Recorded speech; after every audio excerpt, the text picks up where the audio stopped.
Well, if you haven't been following social media, I'm sure it's out on Instagram and Twitter.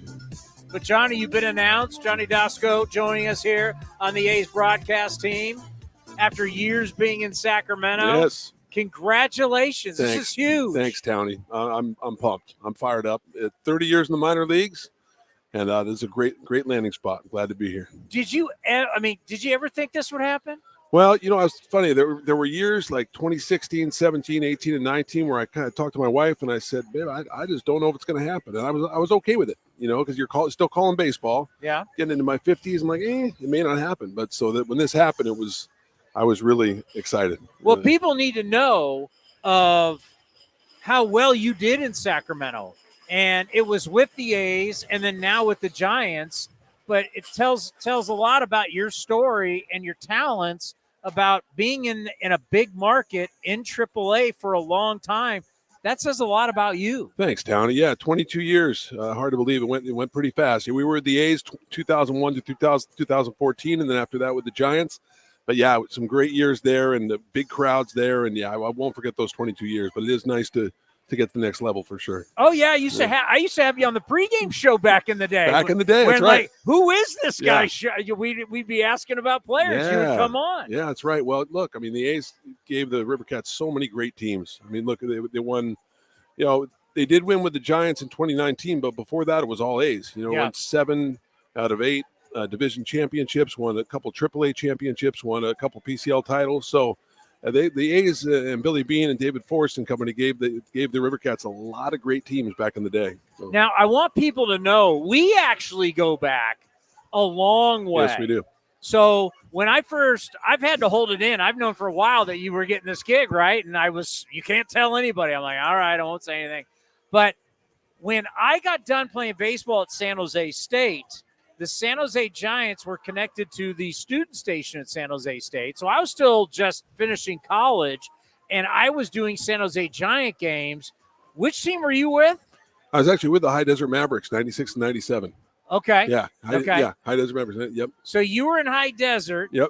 And I got to know you then. He was one of the few guys, because they were pro announcers, college kid, right, who just got done playing. He was one of the nice guys to me back in the day. Thank you. And I've never forgotten that. And that's why it was so great always bringing you on when we had the pregame show back when we were on a different station. And so we've actually known each other for a long time. Yes. And it's also one of the reasons why I'm so happy for you. Because he's Thanks. always been one of the good guys. Because it was easy back then. There were some older curmudgeon guys that didn't like us younger guys coming into the business. Yeah, well, I remember you had just got done playing at San Jose State and started your career there. And how was it for you now? How'd you like that at San Jose the first couple of years? Yeah, it was just I was terrible at it, but it was fun still being in baseball, and it made me realize I'm much better at talk radio than I am at play-by-play. So, but that actually led me from doing San Jose Giants. Also led me into KNBR, which started my talk show career, get to KNBR, which allowed me to basically have my whole career here in the Bay Area. So I've been very fortunate that I've always been able to be here. So, this is just awesome, because you think, all these years of grinding and being in, and you've done some big league baseball before. Yeah. So you've had that taste before. But now you are in the big leagues. It's amazing. The people that have reached out, Townie's been unbelievable. And, look, I've always followed the A's from afar, because every minor league affiliate I've been with, we had the A's in our league. 1993, the Madison Muskies. 1995, the West Michigan Whitecaps. They were the A's. Then the Modesto A's in the Cal League. And then you go Edmonton, Vancouver, and then Sacramento with the Rivercats with the A's. So I've always watched and admired the A's. I grew up a Dwayne Murphy fan, grew up an A's fan. So for me, this is come full circle. It's pretty cool. And now he can finally admit it. He hated when the A's left Sacramento and the Giants took over. You can finally admit that now. I knew that was coming. You can come clean. I told my buddy, I said, Townie's going to crush me on that. Oh, because people are still angry about that. David Forrest one time, I don't even remember. Cody may remember, but I think it was in Nashville. Nashville was playing Sacramento, and he was watching the game on YouTube or something like that, and he's like, "Yeah, I've never forgotten."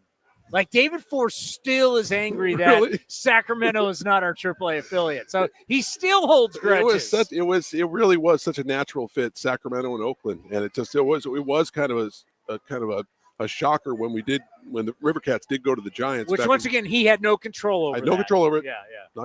No control over it. But yeah, it was tough. Like it was a heavy blow there for a while. Then you get relationships. I did get some good relationships with the Giants, but still though, yeah, of course. I mean, green and gold is where I need to be, where I should be. Yeah, and I think about AAA, and we talk to Fran Reardon about this all the time, who's now our skipper with the Las Vegas Aviators, is making dreams come true. Mm-hmm. You have these guys that get drafted, they get signed, and they get that call into the manager's office, and you've experienced that so many times that you think about parents, wives, girlfriends, children, grandparents, everybody who's been around to help these players to get to this point.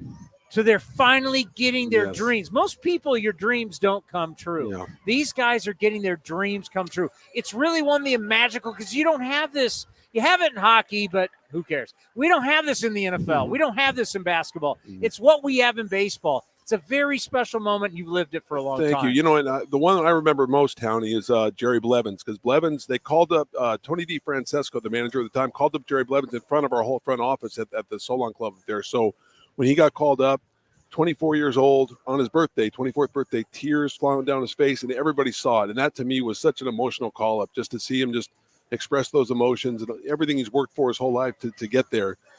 There's so many stories like that. A guy's getting called up with the manager messing with the guy, and then he calls him up. And those stories never get old to me. Dave Brundage was great with that, just messing with the guy, and then he goes to the big leagues. Pretty cool. It really is. Yeah. Jesus, what is that? Who is that? There he is. Excuse me, security. Can we get one of this A's fan out of the way here as we are trying to conduct a professional interview? The great Ken Korak is joining us at 5:15. Ken will be stopping by. We had to work out his appearance fee, but it has been worked out, and Ken will be here. You'll be working with Ken. Yes. You'll be filling in for Ken, who obviously Ken is a legend in the Bay Area. Yes. He's a Bay Area Radio Hall of Famer. Yep. Vince Cotroneo, who you've known for years. Yes. What's it mean for you that you're going to be working with these guys? Amazing. Like I look at the whole crew, the broadcast crew with of course Ken and Vin and Dallas and Glenn and the whole crew with you and Cody and Jessica. I'm just excited, the whole crew, but to get a chance to work with a future Hall of Famer here and Vince, everybody, I can't wait, because these guys have treated me so well through the years, and they're as excited as I am that I'm in the big leagues with the A's. So it means the world to me, and an honor, quite frankly. I'm very grateful. Well, it's the guys like them who've paid their dues. You've paid their dues, because there's some people in the business who haven't. They don't understand what it's like to go from the different levels and to get those jobs where it means something to get to AA. It means something to get to AAA, and then to get to the big leagues. Both Ken and Vince have done that. They understand the journey. They do. They understand. They've talked to me about it, and they're so excited about it. They both reached out and had some great talks with them. So, Townie, just this whole thing has been such a whirlwind the last couple of weeks. As he said, you had to keep it low. I had to keep it low for a little bit. Yeah. And now to be able to share it, and it's overwhelming. It's very emotional. How excited are you to get on the road? A jet, the Four Seasons, the hotels. That's got to be. I remember when in 2012 when I did some stuff with the A's when Kenny had his knee replacement. I remember going to the Fairmont in Seattle, and I've been in all these single A and triple A hotels, and I was at the Fairmont, and I got up to my room, and I just looked outside and just wept like a baby, just to have the opportunity to be at a hotel like that in the big leagues. I mean, I will not take one day for granted here. I'm just very, very grateful. Yeah, we're blessed. And I think the thing that will work out nicely is, ever since really the book Moneyball came out, our fan base has had this really super strong connection with the minor league system, and people care so much. And that's where a lot of fans still remember you from your time with the Rivercats. So you'll step in an event like this. It's a great to showcase you and introduce you, because this is a lot of the hardcores who know exactly who you are, what you're about, and your time with this with this organization. Thanks, Tony. And also, just look at the minor league system right now for the A's. Look at it's just rebuilding now. The A's. When they're done, they go straight up pretty quickly. It's not like a 4-year thing. They reload, and they have a bunch of minor leaguers that I'm really excited to see. Some of these prospects are going to be, in a few years, are going to be unbelievable. So that's pretty exciting. One of the things that's been so tough to evaluate as Amelia Schimmel, is Amelia now on the mic? Amelia Schimmel's on the mic, so we're going to be playing games. We've got prizes. We've got the grand prize, so Spirit Week, we'll get into this. We've talked about you can scan the QR codes here. You got a grand prize that you could potentially win, an 18-person suite. Throwing out the first pitch. Have you done that up in Sacramento? Oh, no, never. You've never thrown out the first pitch? You were there how many years? 22 years. I never got a first pitch. They never asked you? No, they never asked me. The voice years. of the team never did it? Not once. We're going to have to get you out there. How's your arm? Yeah. We're going to get A's batting practice viewing, which is great, and then we're going to have tickets for opening day with parking that you'll absolutely love. That is going to be the fun thing, too, is introducing you to the fans. What do you think it's going to be like today? I'm just happy to be a part of it. I think it's just going to be I hope that, as you mentioned, I hope some of them remember me from 11 years ago. Oh, they will. I hope they so. Will, yeah. A's fans have great memory. So I hope they do, but it's just great to see some familiar face. I did see somebody who remembered from 11 years ago, remember me. So I hope that a lot of them do, because I'm really glad to be back here.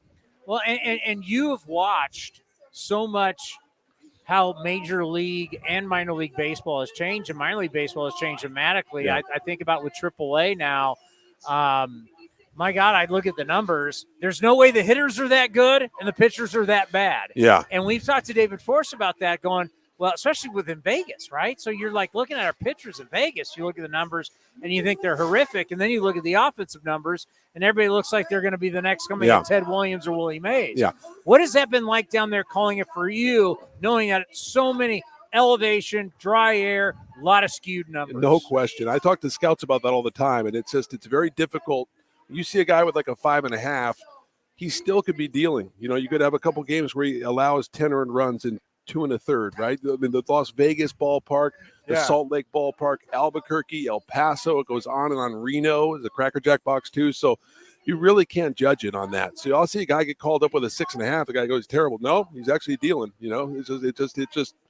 It's really tough to judge. And again, the hitting, as you said, the hitting numbers are skewed too, because you get a guy with 28, 35 home runs. He goes up there and can't hit anything. So Sky Bolt's coming up here with some amazing numbers, and then it just unfortunately hasn't translated. How tough was that for you as a broadcaster when you're just not calling balls and strikes? You have a lot to talk about with the game. You analyze the game. Did you talk about with the fans when you, especially with pitchers? As you said, a guy could be an outstanding pitcher. Yeah. He's going to the big leagues and he's going to compete at the big league level, but he's sitting in AAA with an ERA of 6. Yeah, exactly. And I know guys, sometimes players and pitchers will look at their numbers and be frustrated with their numbers. I got to say, especially if you're a bullpen guy, right? You got an ERA of 7, and how many outings will it take to get my ERA down? But I think one thing I try to stress with players is, yes, they're looking at numbers, but they're also looking at, in their report, they'll see if you have 3 or 4 good outings, even though your ERA is, 6.24 or whatever. He's been pitching better lately, and it's just some of those numbers are just so misleading with some of these guys. So I'm never surprised when I see a guy get called up. I think fans sometimes get shocked when a guy gets called up when he doesn't have great numbers, but you can't judge it on that. That's why what the minor league managers and pitching coaches put in that report, that's what they're looking at. Well, and obviously we're going to need guys who have been playing in Las Vegas to step up. When you have watched Las Vegas, what have you seen with the Aviators?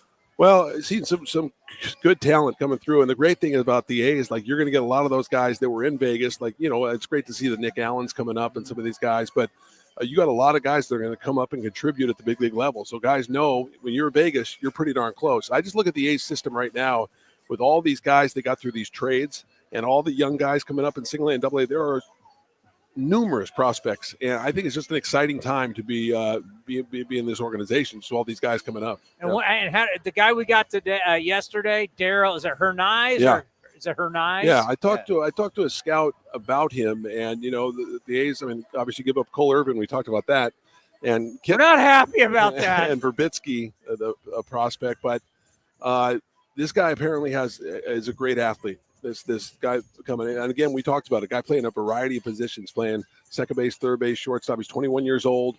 He's got some upside, so I think it's going to be that it could end up being a pretty good trade for the A's. Now, we're all looking forward to the pitch clock, and we have heard nothing but great news. Yeah. I mean, because as you know, you're looking at our box scores. You're seeing 3.5, 3 hours 40, 3:45. Yeah. It's just too long. Yeah. How much has the pitch clock really changed? What'd you see, and do you love it? It's been unbelievable. I like it. At first, I wasn't too sure about it, but I'll tell you what, it's as far as the rhythm of the play-by-play, it's interesting because you have to get your stories in quickly because it's coming a lot faster. But I'll tell you what, the games do fly. I mean, you have some 240s. We had games in Reno we had a game in Reno that was 236. Oh my God. That doesn't happen. So Yeah. it does. There is more action. Overall, I do like it. I think it's going to take the Verlanders and guys like that. That's going to be a challenge for those guys to figure that out. But I mean, a guy like Scherzer works quickly already. But some of these young guys coming up, they're already used to the pitch clock. They don't even need it because they're used to it. So I like it overall. You ready for it? Are you excited? Oh my God! If someone's got to talk after the game, I can't wait. And like everybody gets to go home. I'm the guy that's got to stay there late. It kind of reminds me, like anything else, when we put up all the netting around and everybody's like, "Oh my God, the netting going on." No one even talks about it now. Everybody's used to it, yeah. The change. So I'm glad that it works out better. It's going to be faster. It's going to hopefully help for attendance during weekday games. And obviously, kids got to go to school the next day. People got to go to work the next day. Yeah. Stay at the ballpark at 10:30 is just really not reasonable. On the rules, talk to us because we've only read about it. You've lived it. You broadcast it. How do you like some of the new rules, whether it's the shifting, the bigger bases? How do you like it? Well, I think the shifting is going to be good. Now, we didn't experience the shifting last year in AAA, but we did experience the bigger bases, and I didn't really see much of a difference there. We did experience the on the third toss over to first called the balk. Yeah. And the pitch clock, and we of course we had the automatic strike zone for a while too there, the ABS. So that was interesting. You like that? It was interesting. I think I did because you couldn't really notice it a lot, but we had a guy, one of our tall 7-foot right-handers, Sean Jelly, threw a pitch that was literally low and it almost hit the ground, Townie, and they called it a strike. Then after we looked at it, it did skim the box like it was a strike. So some of these strikes, I don't know how much that's going to fly when it does come in the ABS with some of these veteran players. They're like, that's not a strike. That's never been a strike. Why is that a strike? So it'll be interesting. It'll be interesting to see how that all plays out with the automatic strike zone. So as long as it hits any part of that box, it's a strike. Yeah, even though the catcher's going way down. The ball. I'm telling you, the ball that was caught was literally almost hit the ground, low and away, and they called it strike 3. Even Jelly was laughing on the mound. He was like, "You got to be kidding me!" And the funny part about the automatic strike zone, we had a rehab guy. I think it was Jake McKee, and he asked the umpire, "Where did that miss?" And the umpire said, "I don't know. How am I going to know where it missed? I don't know where it missed because it's automatic strike zone. They're hearing in their ear." So they hear ball strike, and then they make the call. So it's very strange. See, we were under the impression that they still, in their mind, have to sit there and call balls and strikes in case there's something that's wrong. Like in case there's a glitch that they still can correct and go, no, that actually if a ball, I think a ball hits the ground and it's called a strike, it just has a screw up and then they do it. But for the most part, they just whatever they hear in their ear, they call. Now, I was told that the bags look like almost like large pizza boxes. They are. They're huge.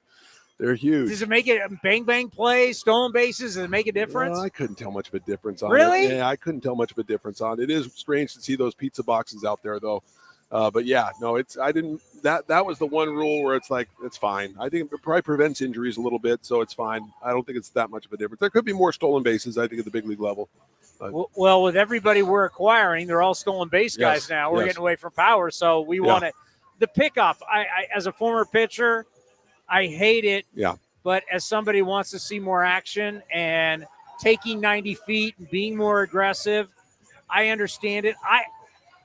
If I have to bet, it's not going to be around very long. It's going to get people moving. It's going to cause people to steal more bases. And then once it gets ridiculous, they'll remove it. But I like the fact that it's going to get people stealing bags. How do you feel about the rule? I don't know. I'm not there yet with it. I don't know. I understand what they're trying to do. I don't know. There's some baseball things I wish they wouldn't change, and I don't. I'm kind of disappointed that they're going that route on it, but it's here to stay, and that's why I was going to ask you about the automatic strike zone, like something like that. I don't think that will fly with the players' union in the big leagues. I just don't know how that, because it's coming, right? It's coming. Yeah. I don't know. What are they going to do? Yeah, I don't know. The days of, I don't know if it's completely dead, but the days of the players' union doesn't like it and the players don't like it. It's like, who cares? Yeah. I mean, a lot of that really, I mean, that is kind of an archaic thing, because now baseball has to do its best for its game, because the data will tell you games are too long, attendance is down, TV ratings down, radio. I mean, there's too much data that goes against, well, the players don't like it. Yeah. Well, you know what? We pay you, show up and play. Well, however the rules are, show up and play. Do you think that do you think the players are going to try to make the adjustment to the as far as the pitch clock, or do you think they're just going to the pitchers are going to get used to it after a while? They're going to have to make the adjustment. I'll give you one. Players always said they'd never do steroid testing. Remember that, right? They used to say, Donald Fear, the old players union head, said this will never happen in Major League Baseball. There'll be a holy war. By the way, players get tested now all year round. So don't always believe when the players don't like something. We've always heard look out, the players are not going to like it. They're employees in the end. You're going to have to, right? I think this is an adjustment. Part of what spring training will be, the old guard. And to me, it's not necessarily the starters, because starters like to work fast, right? You like to get into a rhythm. To me, it's going to be the Kenley Jansens who are, my God, they'll sit up there and they'll get the sign, they'll get it, they'll throw the ball, catch it, they'll walk around the mound, and next thing you know, it's 20 seconds, and they're just getting on the mound. It's really the relievers, for me, are going to have the harder time because they've been the slowest guys. It's going to be like, let's go. Let's go. Yeah, you look at a guy like Camilo Doval who takes forever with the Giants. He's unbelievable. Yes, so hopefully he's working on it already, because there's no way. I mean, he's way over 20 seconds and way over 15 seconds with no one on base. So that's a guy like that's going to have to make the adjustment on that, and other pitchers too.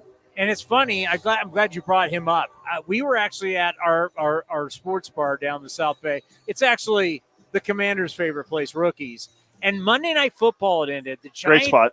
The Giants have been in a rain delay against Colorado, and they're in Coors Field. And so he's on the mound. The game comes on after Monday Night Football. They switch the TVs over. We started timing him.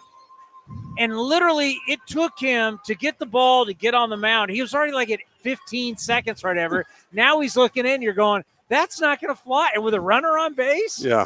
Bro, you're going to have to get up on the mound and change it, because you're going to be getting balls like you wouldn't believe. Exactly. Yeah. No. I think there are a lot of guys who have to make the adjustment on that, and they're going to have to, because it's going to be a lot of balks, a lot of balls. It's going to be it's going to be interesting. They're going to have to make that adjustment. It's a quick learning curve, because you have to do it, and then for the future of it, and that's why it's so smart that we started in the minor leagues, because you have so many of these guys that, as you said, they've been doing it already. So it's not a surprise. So when our pitchers came, we used so many guys last year. We used 64 players. When we had all these guys coming up from the minor leagues last year, it was no big deal. They all said, not a big deal. Right. Yeah, because you probably noticed it with guys coming up that they don't even need a pitch clock. They're ready to go. Yeah, they're ready to go. They get it, and they're ready to go. And I think it actually, as you said earlier, I think it helps pitchers, right? There's a rhythm to it, right? It helps pitchers. Kind of takes the hitters. It'll be interesting to see how many hitters are banged for that when they don't get in the box on time. I've seen hitters rung up. Eddie Alvarez last year with Oklahoma City, early last year, was rung up on because he didn't get the box in time, and he was hot. He got thrown out of the game. But some of those hitters will get rung up if they don't get in the box too. So they're going to have, rule changes happen all the time in the different sports, whether it's football, basketball, or hockey. Everybody adjusts. We'll see it. But it's going to be fun to see, because it's going to give something for us here on A's Cast Live. And you're going to be joining us on A's Cast Live. And for you guys doing play-by-play. And I think you'll really be able to help everybody, because you lived it, you've been around it. You know what? Overall, I do like the pitch clock. I will say that. That's the one I do. I think overall, First, it was strange. It was like, but I do like it. Games do move along pretty quickly for sure. And I like how it kind of says, all right, play-by-play guys, stop being long-winded and get your story in. Right. You got to get that story in. You got to get it in. You got to get it in. You got to get the meat of it, right? Exactly. Yes. You can't. It's like land the plane, man. You got to get the story in. Oh, my wife. That's my wife's favorite expression. Land the plane. Land the plane. One tie. Exactly. So you're right. You got to get your story and get in, get out. Exactly. The master of it, the greatest, Vin Scully, never had to carry over his story to the next Never. inning. He never started a story with 2 outs. I know, yes. He would, his story, the minute, if they pop up, he would have the story and more Dodger baseball. Exactly. It's always perfect. Always perfect. That's what I grew up listening to. I got amazing. Well, I'm so excited for Thanks, you. This man. is incredible. It's Thank going to be an honor to have you, and I know for you and your family. I mean, you're in the big leagues. I know. Thanks, all those Townie. years, you've earned it. Fast track, Townie. 30 years. Fast track. Never a doubt. So thank you. I appreciate it. Really. Thank you. No, it is awesome. Thank you. You're going to be seeing him and hearing him a lot right here on A's Cast and A's Cast Live.